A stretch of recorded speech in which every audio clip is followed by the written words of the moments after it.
Hari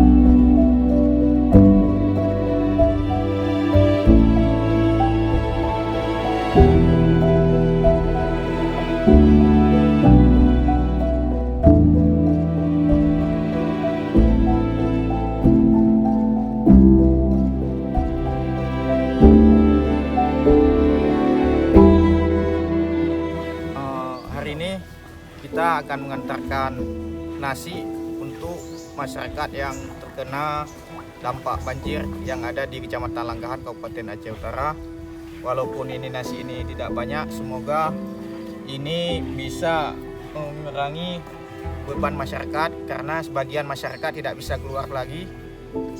Kita harapkan mudah-mudahan ada sanpan untuk mengeksekusi masyarakat ke tempat yang lebih aman.